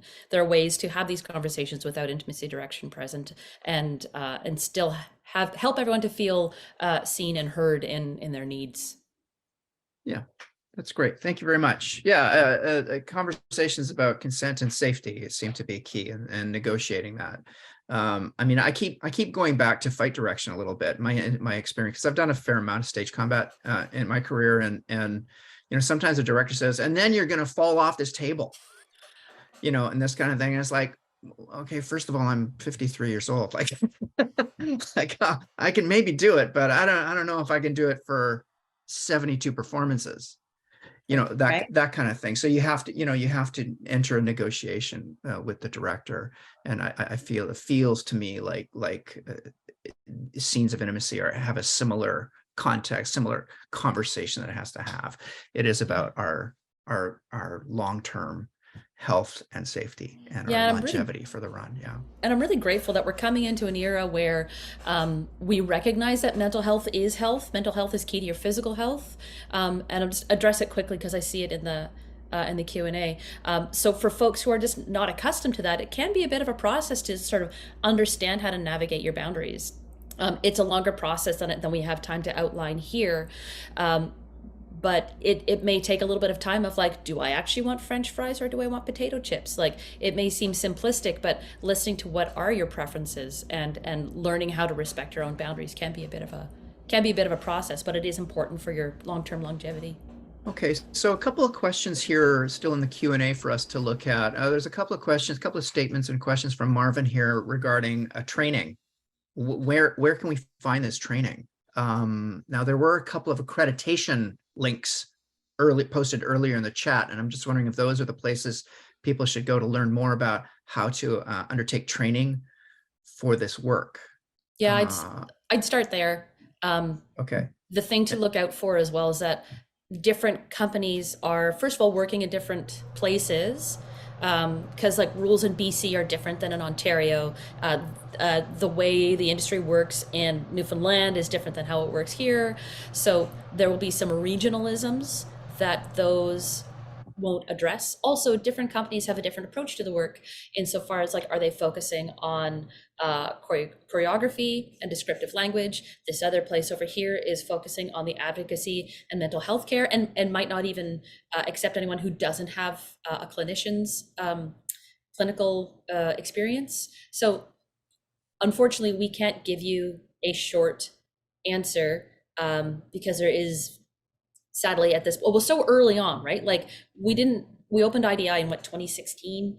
It's, as far as like organizations, everything is very young. So we're all in a position of needing to do our own due diligence and to create our own qualification programs, which is why, again, part of what we're trying to share is like, what's the entirety of the job so that you can assess for yourself, where are your missing pieces and where can you focus? Like getting coaching experience could be as simple as asking to audit every single acting class in your area so you can learn how different people do the work, because everyone's going to approach it differently. And for you to grow as an artist, it's important for you to access as much knowledge as possible and through that find your own expression. That's great. Thank you very much. Okay, moving along here then. A question from Stephanie Buxton. If a college or university production, an intimacy director cannot be hired for administrative reasons, I think would be relating to a budget. how do you suggest approaching intimate scenes as the instructor or director with the actors, stage manager, and company? It's basically, the question is, how do you fly without one? Yeah. Do you I have would- advice or observations that you'd like to I share? think, especially because you're in education, it's you can't require your actors, in my opinion, you can't require your actors to perform scenes of intimacy. Because you're in education and they have a mark depending on it, to require it of them, there's consent issues there. There's sort of accidental coercion, or people place the importance on, if I don't do this sex scene, I'm not going to pass. I'm going to fail my degree. And that's definitely not the approach that you want to take. So what I would suggest is use things like placeholders, where you don't have to kiss. Stephanie described earlier that beautiful, like, make eye contact and a breath together. Because the point of the scene is not, can these people perform intimacy? The point of the scene is, what's the character's journey? So prioritize what is the essence of the scene. There's lots of ways to do placeholders and stand-in actions for things. Also, we're often cutting for time. So does the intimacy have to be in there? The root of, I would suggest that part of the root of your answer for yourself would be like, what is, what are the educational needs for this scene? And how are we presenting them? What have the students said they are excited to explore? But also, part of what we're teaching in universities, I would say, is what's the common sense, or the new common sense for our working world? And if part of that is bringing in specialists for specialized movement, then you need to put that into your budget line. You can call me and I will tell you what's needed for your scene. Please let me help you. That's great. I can read scripts from anywhere, so. Yeah, Nice. that's exactly what I was going to say. If you have a budget somewhere, to at least call us so we can flag the questions. And because again, the Siobhan hit exactly the thing that happens in schools, is that consent, the definition of consent is that, you're not pressured to do it. At the top of the list is that it's freely given. In a school setting, it can never be freely given because you're in a school setting. But to be as close to that, so that if you can't have a neutral party there in between, something either to stand in for that. Again, I want to give answers without full answers because there's so many gray zones. But either call an intimacy director to know where does that creative process happen, and where we get into the intimacy stuff that maybe you should avoid in the school setting, and how the actors can voice their boundaries to who that would be, again, that neutral party that can relate back to the director of the piece. So it's hard because then, do you ask a teacher who has power? Can you hire someone, an intimacy director, just for an hour to come in and help with that? So yeah, I'd say if you can find somehow to either find a very beautiful creative way to avoid doing those scenes, is the number one thing I would look at. And if for some reason it really can't find that middle ground of how we can have a neutral person navigate all of that, so that power dynamic is a little bit more diluted, because that's what it always comes down to, is power dynamics. And in a school, that's where it's the tricky, and that's where performers, young actors graduating, are still saying that they're struggling with, is that feeling that they were not able to say no. It's still, when I speak with graduates or emerging actors, it's what they say to me all the time is, please go in the schools, please go in the schools, because they feel that those scenes are still happening out of improv too. If there's teachers listening, watch the improv that you're giving. You don't, going back to recollection of something that happened in your past can be extremely triggering for someone. So just watching your work to keep it safe, to push in a way that's not the difference between uncomfortable and unsafe, finding all of that in your teaching. So if your play requires for some uncomfortable moments, as long as they're not unsafe, that's great. Yeah, thank you. Good. Okay. It's a tricky question, right? Because, a lot of this activity actually is happening outside equities jurisdiction. Yeah. But we do have members who often work in some of these places. So a lot of this information is actually very, very helpful. Here's a question from Heather. Can you talk about the transition now for actors that were trained in the old school process, and how they figure out about boundaries now in 2022? We were trained and forced to naturalize our feelings in rehearsal. Yeah, I kind of relate to this a little bit. I started in the 80s, and a lot of things have changed. I would put one starting thought into the conversation is that, a lot of standards and boundaries, they were actually there all the time. They just really weren't recognized or respected sometimes. But I'm just wondering if you can speak to the changing times.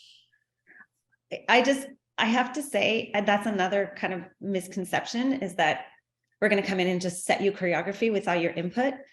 No, we're still asking you to be an actor and show us. Like I said, I think that's the thing I prefer the most in theater versus the film, is that I can maybe do some exercises and watch you move and watch what your instincts are. And then they're just support about we've had a discussion, so you're not thrown into it. But what you say is still valid. Like, you're still actors, who you are, how your body moves, how you want to approach the scene, the character work that you've done, all valid. We're not there to negate or tell you, no, this is the idea I had in my head, and you're going to execute the choreography I set for this, no matter what. No, that would be, in my opinion, a misunderstanding of what this job is. So if you are dealing with someone that does that, question it, because we all need to work together. And I would want to see you, Scott. What do you bring to the scene? Like, how do you approach this scene?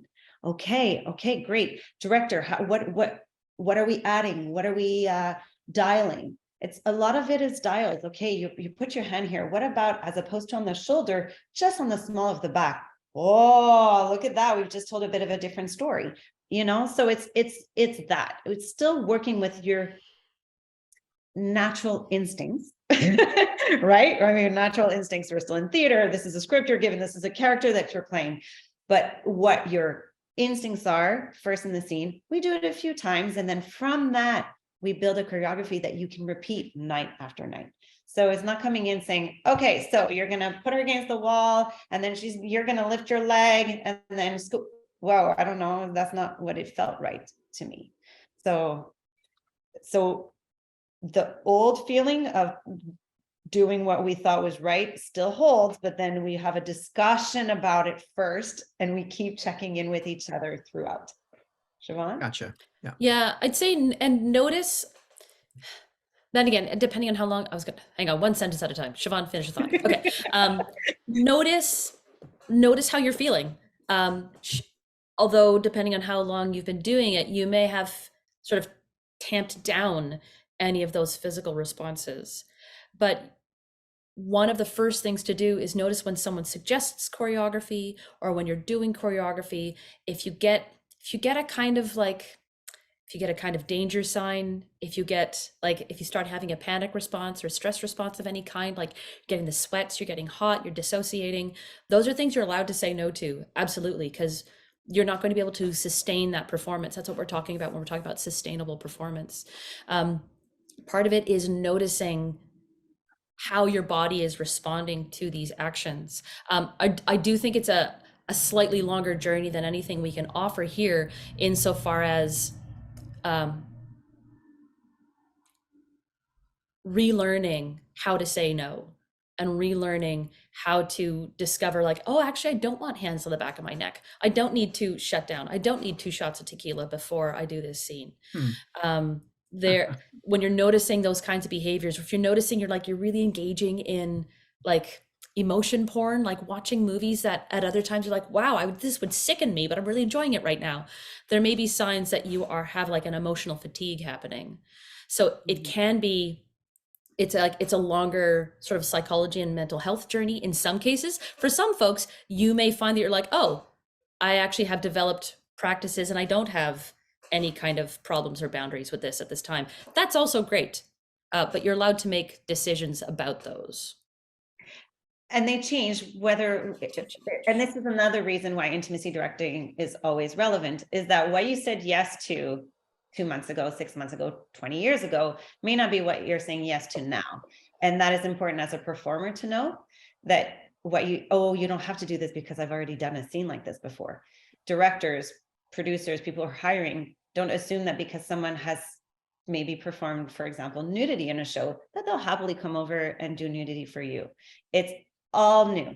Its consent has to be retaken. Discussion has to be, you don't know the parameters of that situation. So these are new parameters. So as a performer, check in. Is this what I want to get myself into? Yes, I'm up for it. I'm going to need to put this in place to get through this production with everything that we're all here to support. Directors, okay, is this person with me to this show? Not talk about the one that happened before, however long ago. Or we're doing this one right now, and these are the parameters of this performance and this show. So is everybody saying yes to this right now? So I think that's something else too, that for those of us who've been doing it for a long time, is that like, I used to go, well, I've done it before, so I guess I could do it again.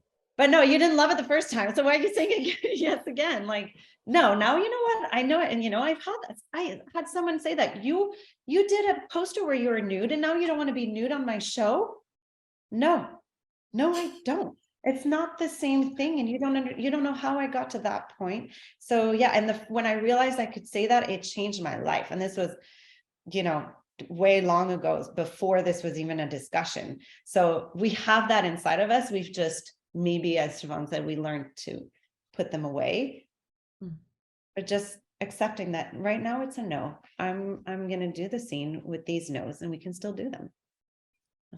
Here's a question from Shaylin. I know you spoke to this specifically with actors resistant to working with IDs, but could you speak to ways an actor can push when a director or producer is resistant to prioritizing having an ID in the process? I think it's a really great question. And so I was just looking this up in the CTA under Article 6401, requirement for an intimacy director. It's now baked right into our negotiated agreements with most of the theater companies in Canada. The theater will determine if staging requires an intimacy director. If following a consultation with the theater, an artist in a production wishes to have an intimacy director made available to them, their request shall not be unreasonably denied. Thank you for the link, Randy. It's 6401 is the clause for that. And then below that, there is a list of descriptions of what intimacy may include. But is not limited to. But it's not limited to, yes. And a similar clause is repeated in 3102C. Okay, Speaking good. 3102C, good. If the actor and or director, following consultation about scenes of intimacy, wish to have an intimacy director available during rehearsals, their request shall not be unreasonably denied. So it's repeated in those two places. So yeah, if you're curious to know what's in the agreements, just have a look at the CTA. The link is in the chat there, and you can actually see what's already been established, what guidelines are there and what rules are there. Okay, question from Leanne. Who has the decisional power to hire an ID on a production? Are you aware of productions that could have or should have IDs that did not? Well, I'm sure we can all think of those.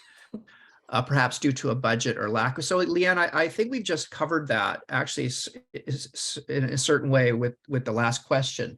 So the theater determines, right? However, certainly a director can bring forward to a production meeting, I would assume, I think I'm going to need an intimacy director for a scene, but they should know what they need to complete the product, to stage the production. If they don't, well, then they should probably get their head wrapped around that as soon as possible. And ideally, they would call an intimacy director to confirm, because a theater may choose that they shouldn't, but then an intimacy director will look at the script and ask questions to a director that a theater may not think of asking a director. Like I said, doesn't say anything here. Oh, but I would like in the back to have people parading nude the whole time. Whoop, that's different. That was not in the script, for example. To support what Siobhan said earlier, budget for it. Theaters, budget for it. call an intimacy director, have us look at the script, call a director, figure it out that way before it's a clear yes or no. Sometimes it's just giving us a call so we can look at the script and ask certain questions. And asking me a question doesn't mean that I'm going to make you hire me as well. So if you're not sure, like, it's not, we're not coming from a place of like, give me your work. It's a question of like, let's help support the production. So I just wanted to make sure that was said as well, just in case a producer is like, oh, I have to make a decision now for like 2 years from now. No, you don't. And that's something too, like, I know I've done on productions where I've called and I read and I said, no, you don't need me. Or, hey, you know what I can do? It's just a couple of phone calls. I think that's what your show needs. It's just some phone calls to make sure. Someone was, producer director had a show where someone was breastfeeding, and wanted to make sure, that the performer had really consented, just wanted to make sure that sort of neutral party was there. Call performer, how do you feel? Oh, I feel great. I think this is great. I have no problem doing the breastfeeding with my breast, et cetera, et cetera.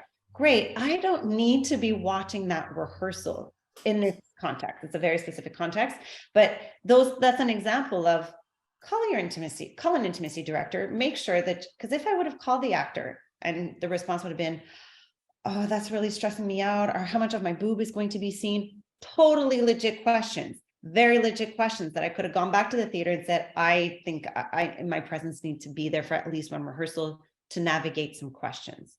So, and trying to stay, with my example, sometimes I open more doors when I get specific, but we can ask questions and reach out to actors or directors, and in the responses can be if you need an intimacy director or not. Yeah, we can help with the investigation, and it's not automatically.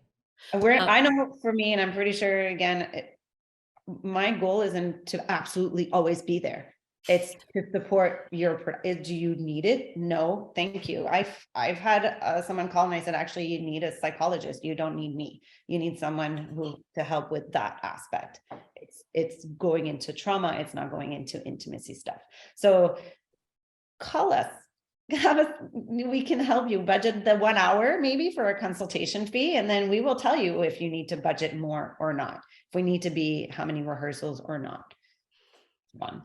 And I want to make sure the actors on the call knew too that you can ask, like, if you're in a scene, you're like, well, it's not in the list of what's intimacy, but I'm feeling uncomfortable with my body and something needs to happen there. And we need a consultation. You may not know, and someone on the team may go, okay, well, let's take a look at it. Let's call someone in. I've absolutely gotten that last minute phone call of like, are you free for an hour tomorrow? And then we can do that as well. So if you're like, I'm feeling emotionally vulnerable, I'm feeling physically vulnerable in this, I've got all my clothes on, does that count? Yeah, it totally counts.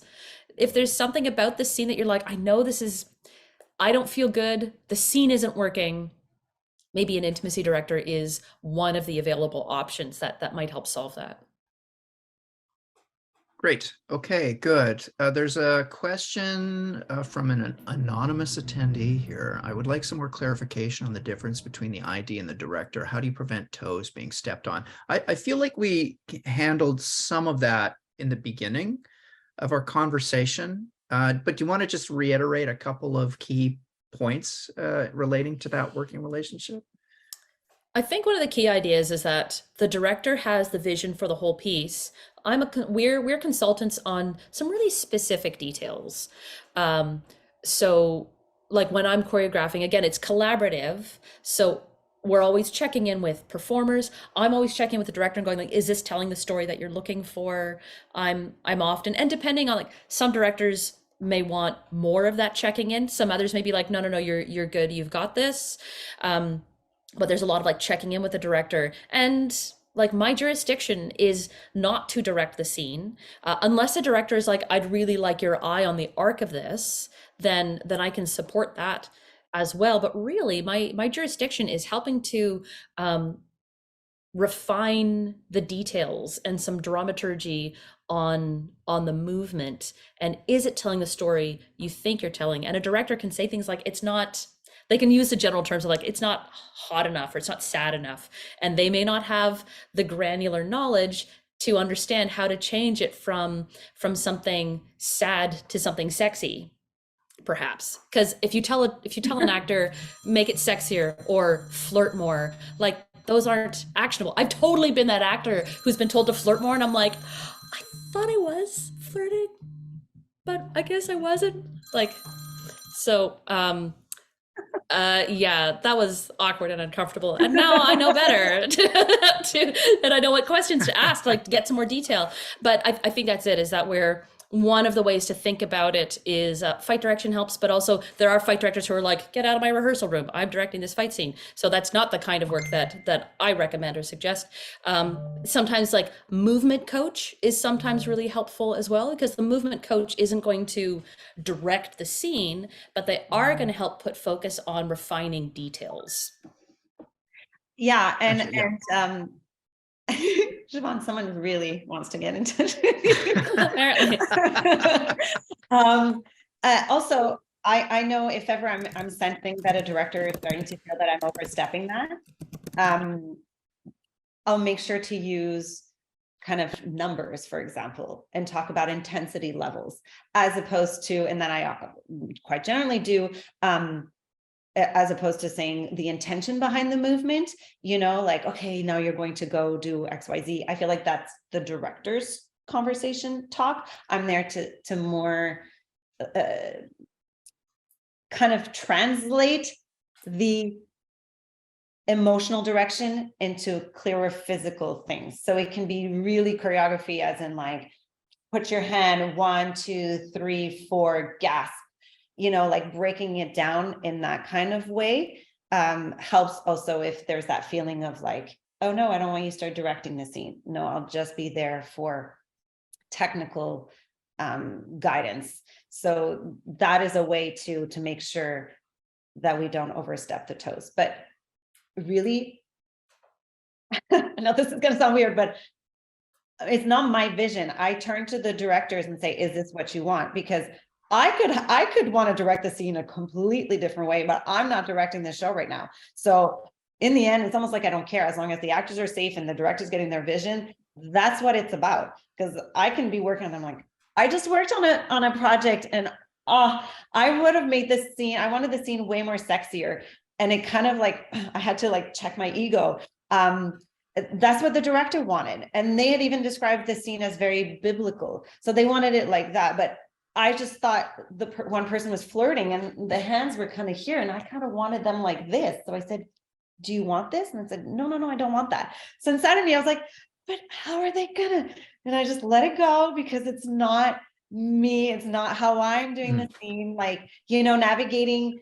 Okay, but are we still believing the scene? We're still believing the scene. It's not like that where we talked about maybe simulating penetration. Okay, that we get into like more, I will give my expertise and how we are going to believe that. But this was a sensitive, like, this is how the director, they were happy with what the performers were doing. I'm not going to meddle in and say, I personally don't find it sexy enough. Could you please do this with your hands? Then I'm just going to have a director mad at me and actors going, wait, what am I doing? Who's in charge here? Yeah. Yeah, who's in charge? Yeah. Director likes it and stay in my lane.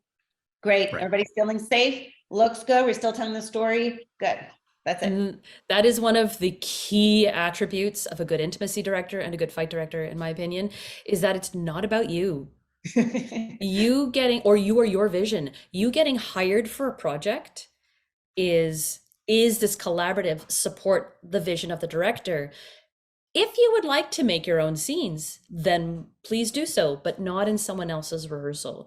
And 100%, I have like saved my sanity by making my own like short films and producing some stuff, because there have been things where I'm like, I'd really like to use these props in this way, or this scene inspires this idea. And if I were to try to enforce my vision on someone else's project, for one thing, that's not the job description. It's not my job description to go in and direct my scene. It also does that thing that we hate, where it's like, ooh, the show, there's this, what's this jigsaw puzzle piece that's been jammed in there, and the show is continuing. Like, it causes all sorts of stylistic issues. The story is less understandable. So everyone who's interested in being an intimacy and a fight director, please remember that it is your job to collaborate and support the existing piece. And please give yourself the gift of working on some of your own projects. Call in your friends, call in people that you'd like to work with, and work the scenes that you want to work, explore the things that you want to explore, so that you're not tempted to try to do that, even subconsciously, in someone else's rehearsal room. So we've got a few minutes left. Thank you for those responses, by the way. That's fairly helpful. We got a few minutes left. I just want to make sure that if there are any hands people would like to raise and ask a question live, we have time for one or two before we finish our session. So I'm just going to keep my eye open here for any hands that pop up. And while I'm waiting for that to happen, if there's any parting thoughts, Stephanie and Siobhan, after sharing all of this information with us, and is there anything else that you would like to share as something for us to carry away with us as we finish our conversation today? I just want to say, I didn't get to read any of the chats or questions, and I feel like I personally see two because of being a panelist and whatever. So if anybody did reach out to me, or there was something I should have read, I don't know if my email was shared, but you can find me either on social media or Randy, if you want to share my email, because I do, as we've been saying for like 2 hours, this is collaborative. So the more maybe I said something that was maybe unclear, because we're trying to just kind of quickly go through certain things, please reach out, because there's so much we could talk about. Even in preparing, I'm going to out us all, Scott and Siobhan, in preparing this today, there are some questions that we would have loved to talk about, but we knew we would get into like way too long of a conversation. So we hopefully gave today an overall view, but if there is something that we sort of got into specifics and it wasn't quite specific enough, please reach out, because maybe if I was not clear, or it could be misunderstood. So that's just on a personal level. If there was anything shared that you'd like to share to me and I didn't get to read it. And what's the final thing? Yeah, intimacy directors is a real thing. So I know I said that at the beginning, but make sure you're not hiring so-and-so's best friend or wife or someone in the office who thinks they can do it. Like, keep asking questions, keep sharing, and collaboration. I'm turning in circles. Siobhan, how to not finish properly. No, that was great. That was great. Thank you. I want to respect that people have been reiterating the question about how are you reaching out to the community of color. I know, like, again, a couple of larger companies that are doing sustained training have specific diversity and inclusion programs. I personally am at my capacity for individual mentoring, but whenever people come to me and they have questions, I answer their questions. When I have students come to me and asking, could I do this? I'm like, absolutely, yes, here are ways that I can support you.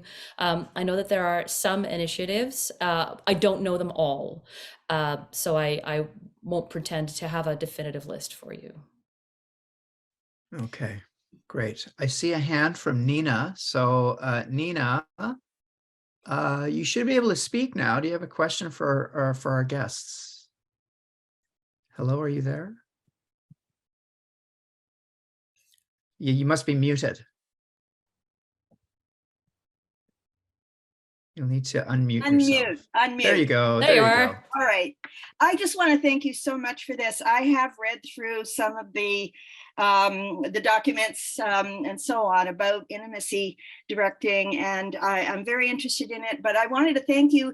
I feel this is really, really important. I'm from the 70s, I'm 76, and went through that whole thing in the 60s and 70s. And I had mentioned in my chat about the iconic Last Tango in Paris, which you must know about, the Marlon Brando situation.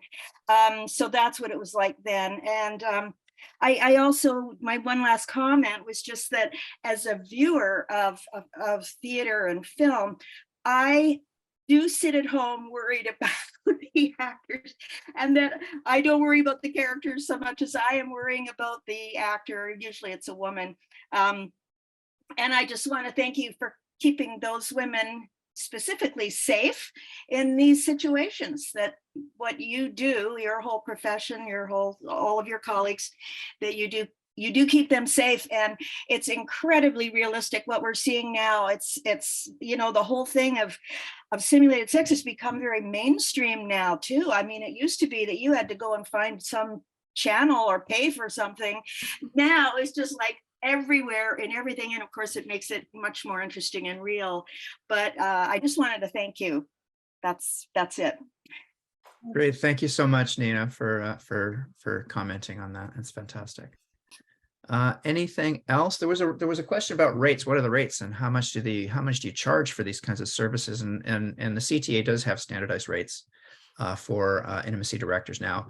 You can check those. I think there's a payment schedule.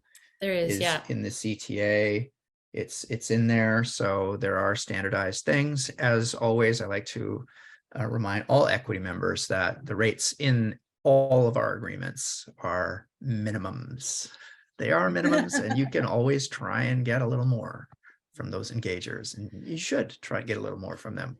And for folks who are working, like especially like teachers or people who have like connections with community groups, there may be intimacy directors with sliding scales of rates as well. So ask when you have a project coming up, don't just assume people aren't going to be available. I mean, please try to pay them or offer them something of value.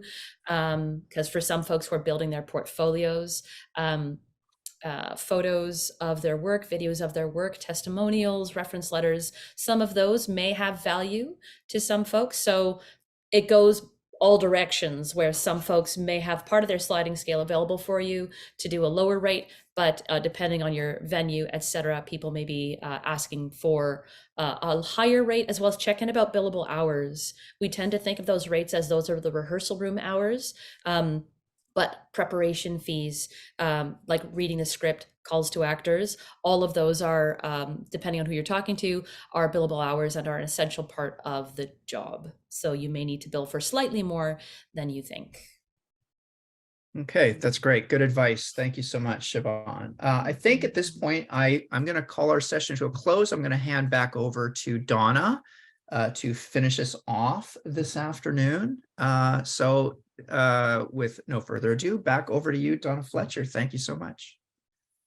Well, thank you all. Special thanks to Stephanie and Siobhan for their wisdom and their time and prodigious talents. We really appreciated everything you shared with us today, and we're inspired by your commitment to intimacy work. It's great, and thank you for helping to make us all safe and in a place where we can speak our truth about how we feel. So thank you so much for that. Special thanks to Scott for dealing with all the questions and for being our facilitator today.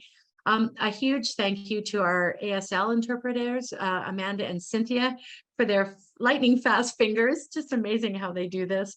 And of course, to all of you for attending. We are stronger by sharing information. So thank you for coming. Please sign up for more of these workshops. We have more coming. And I hope you enjoyed today, and we really hope to see you again in the future. So thank you all, and best of the holidays to everyone.